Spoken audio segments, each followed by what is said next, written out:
సాంకేతికత పరంగా మనం ఎంత ముందుకు సాగుతున్నా వ్యవసాయ రంగంలో మాత్రం అడుగు ముందుకు పడడం లేదు. పాత పద్ధతుల్లో వ్యవసాయం వలన అన్నదాతలకు ఎక్కువ శ్రమ, పెట్టుబడి వ్యయం అవుతుండగా దిగుబడి మాత్రం అంతంత మాత్రంగానే ఉంటుంది. ఈ క్రమంలో వరి సాగులో సంప్రదాయ పద్ధతుల్ని పక్కన పెట్టి ఆరుతడి పద్ధతిలో వరి సాగును ప్రోత్సహిస్తున్నారు భారతీయ వరి పరిశోధన స్థానం శాస్త్రవేత్తలు.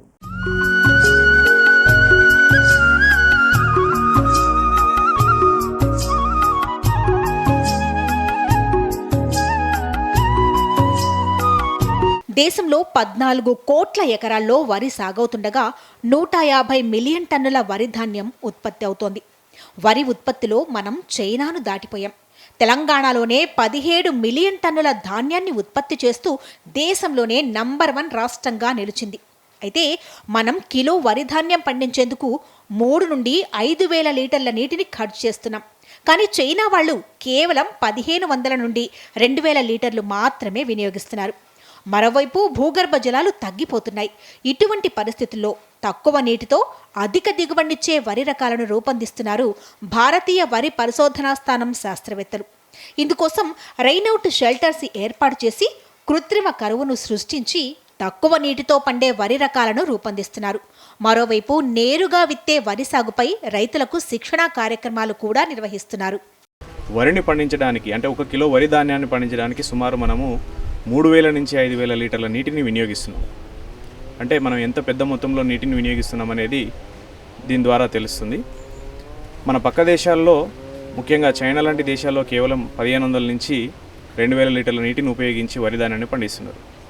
సో మన దేశం విషయానికి వస్తే మన దేశంలో దాదాపు మనకు ఏవైతే ఈ సాగునీరు ఉందో, వివిధ ప్రాజెక్టుల ద్వారా మనకు సాగునీరు అందుతుందో వ్యవసాయానికి, దాంట్లో సగానికి పైగా మనం వరికే వాడుతున్నాం. ఇంకా ముఖ్యంగా చూసుకుంటే వరిని పండించే రాష్ట్రాలైనటువంటి పంజాబ్, అదేవిధంగా ఉత్తరప్రదేశ్, తెలంగాణ, ఆంధ్రప్రదేశ్, తమిళనాడు లాంటి రాష్ట్రాల్లో రోజు రోజుకి బోర్లు విపరీతంగా వేసి భూగర్భ జలాలని విపరీతంగా తోడుతున్న పరిస్థితి. మరి ఈ విధంగా మనం భూగర్భ జలాలని తోడుకుంటూ పోతే రాబోయే రోజుల్లో మన నీటి లభ్యతపై ప్రమాదం ఏర్పడే ప్రమాదం ఉంది. మనము వరిలో సాగునీటి వినియోగాన్ని కంపల్సరీ తగ్గించాల్సిన పరిస్థితి ఏర్పడింది. సో దీనికి అనుగుణంగా మన భారత వరి పరిశోధన సంస్థలో తక్కువ నీటితో వరి ధాన్యాన్ని పండించేందుకు కొన్ని ప్రయత్నాలు జరుగుతున్నాయి. దానిలో భాగంగానే ఈ రెయిన్అవుట్ షెల్టర్ నిర్వహించడం జరిగింది. ఈ రెయిన్అవుట్ షెల్టర్ యొక్క ముఖ్య ఉద్దేశం ఏంటంటే నీటి ఎద్దడిని తట్టుకునే రకాలను తయారు చేయడం ది రెయిన్అవుట్ షెల్టర్ యొక్క ముఖ్య ఉద్దేశం. మరి ఈ నీటి ఎద్దడిని తట్టుకునే రకాల తయారీలో ఈ రెయిన్అవుట్ షెల్టర్ ఎలా ఉపయోగపడుతుందో ఒకసారి చూసుకుంటే, ఇప్పుడు ఇది మన బయట వర్షం పడినప్పుడు ఆ వర్షపు నీటిని లోపలికి అనుమతించకుండా ఇది పనిచేస్తుంది. ఆ విధంగా దీంట్లో అమర్చిన వివిధ పంపుల ద్వారా నీటిని ఇస్తాము. ఆ పంపులకు పంప్ కంట్రోల్ అమర్చి మనము ఎంత నీటిని ఈ రెయిన్అవుట్ షెల్టర్లో విడుదల చేస్తున్నాము, 1 కిలో ధాన్యాన్ని పండించడానికి ఎంత నీరు వినియోగం అవుతుంది అనేది క్యాల్కులేట్ చేసుకోవచ్చు.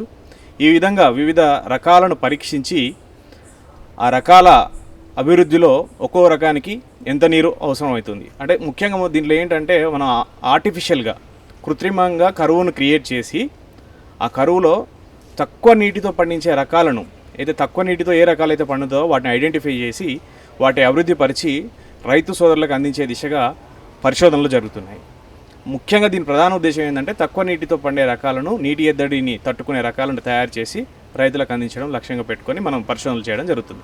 ఇక ఈ మధ్యకాలంలో మన తెలంగాణ విషయానికి వస్తే దాదాపు ఈ 10-15 సంవత్సరాల వ్యవధిలో దాదాపు రైతులు 15 లక్షల కొత్త బోర్లను వేసి వరి సాగు చేయడం చాలా మన ప్రమాదకరమైన అంశము. ఎందుకంటే ఒకప్పుడు మన రాష్ట్రంలో బోర్ల సంఖ్య 16 లక్షలే ఉండేది. ఇప్పుడు 15 లక్షలకు పెరిగి దాదాపు 30 లక్షల బోర్లు మన తెలంగాణ రాష్ట్రంలో వేయడం జరిగింది. ఈ వేసిన బోర్ల ద్వారా వచ్చే నీటిని ప్రధానంగా రైతులు వరి పంట సాగు చేయడానికి వినియోగిస్తున్నారు. వాస్తవంగా చూసుకుంటే వరి పంట అనేది సెమీ ఆక్వాటిక్ క్రాప్ అంటారు ఇది. అంటే ఈ పంటకి నిరంతరం పొలంలలో నీళ్లు నింపి నీటిని ఇవ్వాల్సిన అవసరం లేదు. కేవలం ఆరుతడుల విధానంతో, అంటే పొలాల్లో నీళ్ళు ఇస్తూ ఆరబెడుతూ మళ్ళీ తడుపుతూ నీటిని ఇస్తూ నీటి వినియోగాన్ని గణనీయంగా తగ్గించుకునే అవకాశం ఉన్నా కూడా రైతు సోదరులు ఈ పద్ధతిని పాటించకుండా విపరీతంగా బోర్లు వేసి వాళ్ళ సొంత ధనాన్ని వృధా చేసుకుంటూ భూగర్భ జలవనరుల స్థాయిని కూడా తగ్గించేస్తూ వరిని సాగు చేయడము చాలా ప్రమాదకరమైన అంశము. ఎందుకంటే రాబోయే రోజుల్లో ఈ విపరీతంగా బోర్లు వేయడం వలన నీటి లభ్యత కనుమరుగయ్యే అవకాశం ఉంది. సో దీన్ని ఆధారంగా చేసుకొని మేము ఏం చేస్తున్నాం అంటే భారత వరి పరిశోధన సంస్థ నుంచి ఈ ఆరుతడుల నీటి విధానం అనేది వరి సాగులో రైతు సోదరులు అమలు చేయాలని పాటించాలని చెప్పేసి మన నేరుగా విత్తే వరి ప్రాజెక్ట్ SBI DSR ప్రాజెక్ట్ ద్వారా మన రైతులకి అవగాహన కార్యక్రమాలు శిక్షణ కార్యక్రమాలు నిర్వహించడం జరుగుతుంది. ముఖ్యంగా ఈ ఆరుతడుల విధానం ద్వారా మేము తెలియజేసేది ఏంటంటే మనము మొదటి 30 నుంచి 40 రోజులు, ఒకవేళ మనం స్వల్పకాలిక రకాలు వేసుకుంటే 30 నుంచి 40 రోజులు, దీర్ఘకాలిక రకాలు వేసుకుంటే 50 రోజుల వరకు కూడా పొలం మళ్ళలో నిరంతరం నీళ్లు నింపాల్సిన అవసరం లేదు. కేవలం ఆరుతడుల విధానం ద్వారా దాదాపు మనము 25 నుంచి 30% నీటి వినియోగాన్ని తగ్గించుకోవచ్చు. మరి ఈ ఆరుతడుల విధానాన్ని ఎలా అవలంబించాలంటే మనం పొలంలో నీటి నాటేసుకున్న తర్వాత కానీ నేరుగా విత్తే పొలం కానీ 2 పద్ధతుల్లో మనం ఆరుతడుల విధానాన్ని పాటించవచ్చు. ఒకవేళ మనం నాటేసే విధానంలో కనుక ఆరుతడుల విధానాన్ని పాటించినట్లయితే నాటేసిన తర్వాత ముఖ్యంగా 6 నుంచి 7 రోజుల తర్వాత అంటే వారం రోజుల తర్వాత పొలంలో ఉపరితలం నుంచి 3 సెంటీమీటర్ల వరకు నీటిని పెట్టి పొలంని ఆరబెట్టాలి. అంటే మళ్ళీ మనం నీళ్ళు ఎప్పుడు వేయాలంటే ఫస్ట్ 7 రోజుల తర్వాత ఉపరితలం మీద 3 సెంటీమీటర్ల వరకు నీటిని పెట్టిన తర్వాత నీళ్లు ఉపరితలం నుంచి అంటే 3 సెంటీమీటర్ల ఎత్తు నుంచి ఉపరితలంకి వచ్చి ఉపరితలం నుంచి భూమి లోపలికి కూడా దాదాపు 5 సెంటీమీటర్ల లోతుకు పోయేంత వరకు కూడా నీటిని ఇంకే వరకు మనం వేచి చూసి ఆ తర్వాత నీటిని ఇవ్వాలి. ఈ విధంగా పొలాన్ని ఒకసారి నింపుతూ మరొకసారి ఆరపెడుతూ ఆరుతడుల విధానంలో కనుక నీటిని పారించినట్లయితే దాదాపు మనం పాత పద్ధతితో పోలిస్తే దాదాపు 25 నుంచి 30% నీటిని ఆదా చేసుకోవచ్చు. అయితే ఈ పద్ధతిని మరి మనం ఉపరితలం నుంచి కిందికి నీటి లభ్యత ఎలా ఉంది, వేరు వ్యవస్థకు నీరు అందుతుందా లేదా అనేది ఎలా తెలుస్తుందంటే మనకు బౌమన్ పైప్ అని ఒకటి పైప్ ఉంది.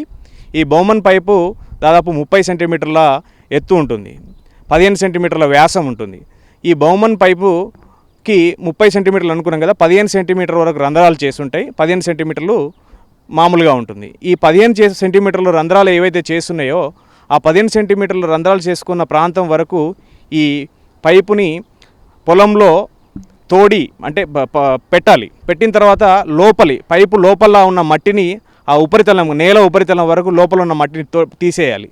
తీసేయడం ద్వారా మనకి ఏమవుతుందంటే నీరు మనం ఇప్పుడు పొలంకి ఉపరితలం నుంచి 3 సెంటీమీటర్ల ఎత్తుకు నీటిని పెట్టామనుకోండి, పెట్టుకున్న తర్వాత నీళ్లు ఎండిపోయి ఉపరితలం వరకు వస్తాయి. ఉపరితలం వచ్చిన తర్వాత ఉపరితలం నుంచి కింద అంటే నేల ఉపరితలం నుంచి కిందకి మొక్క వేరుకు నీళ్ళు అందుతున్నాయా లేదా అనేది మనం ఇప్పుడు ఈ పైప్ నుంచి తీసేసిన మట్టి ద్వారా తెలుస్తుంది. సో ఆ విధంగా ఉపరితలం నుంచి కిందికి 5 సెంటీమీటర్ల వరకు కూడా నీటి లభ్యత ఉందా లేదా, నీటి లభ్యత ఉంటే ఓకే, నీటి లభ్యత 5 సెంటీమీటర్ల వరకు కిందికి పడిపోయిన తర్వాత మళ్ళీ తిరిగి నీళ్ళు ఇస్తాము.